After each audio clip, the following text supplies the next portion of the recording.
Está no ar o História em 2 minutos. O vídeo de hoje é muito especial porque ele me traz uma lembrança muito boa. A história que eu vou contar hoje, o meu pai contava como história de ninar para eu dormir.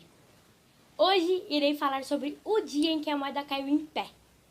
O ano é 1943, início de Campeonato Paulista. Mas pausa aqui. Para entendermos essa história, devemos saber que nessa época havia uma hegemonia no estado de São Paulo. Só 2 times dominavam, o Palmeiras e o Corinthians. O São Paulo nem era considerado uma potência ainda. E os títulos paulistas só eram vencidos por nossos rivais. Fecha a pausa. Até que, antes de começar o campeonato, os representantes das equipes paulistas decidiram se reunir na federação para saber como seria a fórmula do campeonato e como ele iria funcionar. Aí, a história tem várias versões. A que eu sempre escutei do meu pai foi que uma pessoa veio e disse: "Para que disputar o campeonato?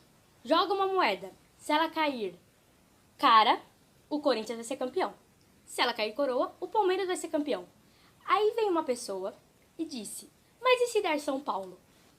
As outras pessoas todas riram e disseram: "Impossível. Se der São Paulo, a moeda vai cair em pé."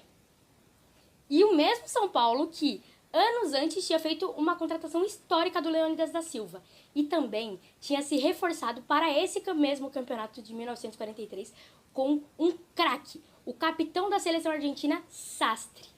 Pois é, esses dois juntos, Leônidas e Sastre, elevaram o São Paulo, que no dia 3 de outubro do ano de 1943 disputaram o último jogo do Campeonato Paulista contra o Palmeiras. Agora uma história muito legal sobre esse jogo. Nem tão legal, né, gente? No início do jogo, o Sastre foi contundido propositalmente pelo zagueiro do Palmeiras. E nessa época não existia substituição, então ele seria obrigado a sair do jogo. Mas você acha que ele aceitou? Não aceitou. Ele voltou mesmo mancando e sofrendo de dor, fez o resto da partida e foi considerado o melhor jogador da partida. O São Paulo empatou com 0-0 com o Palmeiras e ganhou o título paulista do ano de 1943, fazendo assim a moeda cair em pé. Esse título é muito importante porque do ano de 1943 até o ano de 49, o São Paulo ganha 5 títulos paulistas e deixa de ser apenas o time mais querido, inclusive já contei essa história aqui, e passa também a ser rolo compressor tricolor, porque o São Paulo atropelava qualquer adversário que tentasse entrar em seu caminho. Beijos. Está no ar o História em 2 minutos. O vídeo de hoje é muito importante porque, infelizmente, nós vemos na nossa sociedade cada vez mais pessoas negras sofrendo preconceito racial. Então hoje eu decidi falar sobre um jogador ídolo do São Paulo, que era negro, o nosso lindo Diamante Negro, Leônidas da Silva, que tem esse apelido, Diamante Negro, porque no ano de 1942 o São Paulo contratou ele. E ele custou ao nosso clube 200 contos réis, que equivale a uns 195, 200 mil reais, que hoje em dia nem é tanto dinheiro para se gastar contratando um jogador, mas naquela época era muito dinheiro. E acreditem, ele chegou no Brasil e de cara foi a contratação mais cara do continente sul-americano. Olha que doido.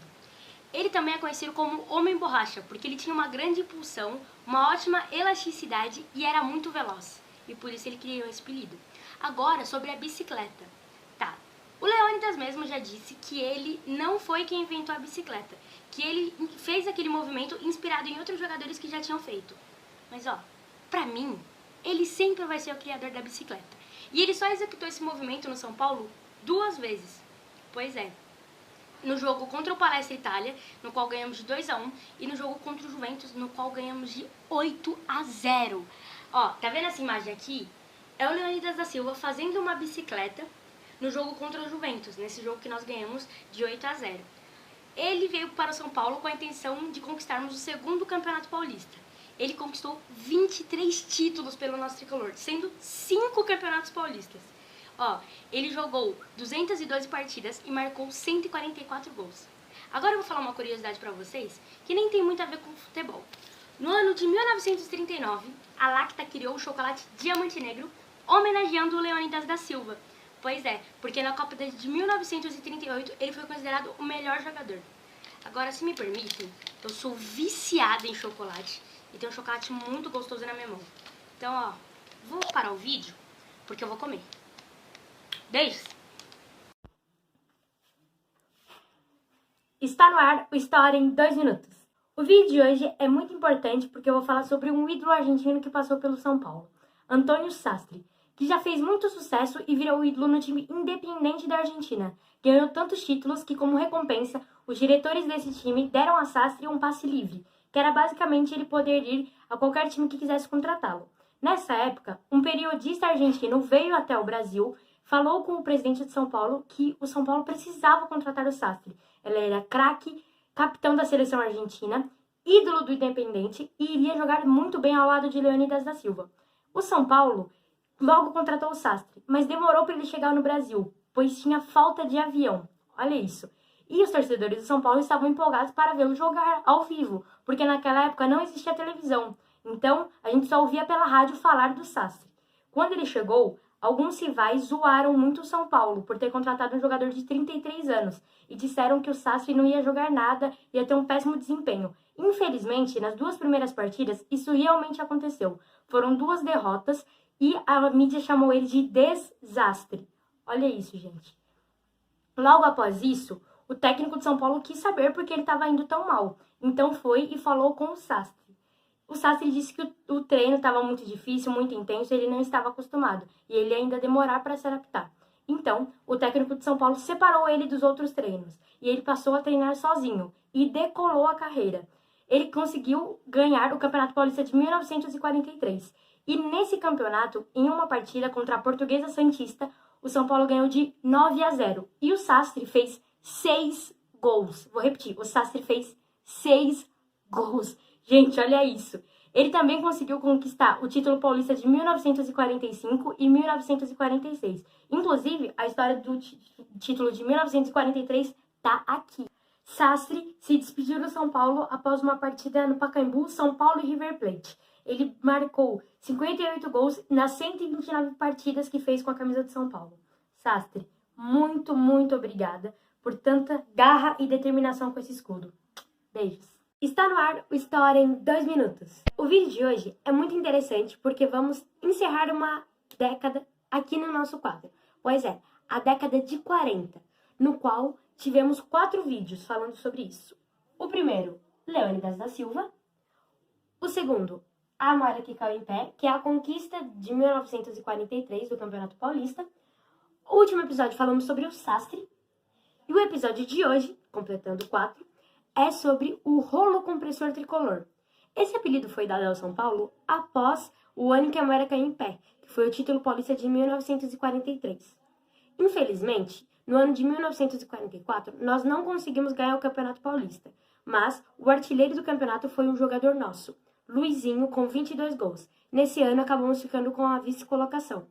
Mas no ano de 1945, o São Paulo estava com um timaço. Pois é, juntamente a Bauer, Noronha e Rui, os 3 formaram a melhor defesa da história do São Paulo.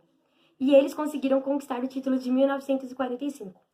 E eu tô pra dizer aqui pra você que era quase impossível achar um time tão bom quanto aquele, ou até melhor. E acreditem, o São Paulo se superou. No ano de 1946, um time melhor que aquele ganhou o Campeonato Paulista, conseguindo 3 Campeonatos Paulistas. Olha que incrível, galera. Só que, infelizmente, nesse mesmo ano, tivemos que nos despedir de 4 jogadores muito importantes. Por conta da idade, alguns decidiram se aposentar e outros decidiram sair da nossa equipe. Entre eles estavam o Luizinho, que foi artilheiro, e também o nosso querido Sastre. Bom, no ano de 1947 já foi algo mais complicado. Por conta de tantas perdas no nosso elenco titular, tivemos que nos reformular. Depois da reformulação, no ano de 1948 e 1949, também conseguimos ganhar 2 títulos paulistas. E encerramos esse rolo compressor tricolor no ano de 1949, depois que Leônidas da Silva se aposentou. Gente, que história incrível! Esse apelido também foi dado porque o São Paulo atropelava qualquer adversário que entrasse em seu caminho. São Paulo, foi a partir desse momento que o nosso clube conseguiu ser tão gigante e começou a ser considerado uma potência enorme no estado de São Paulo. Beijos!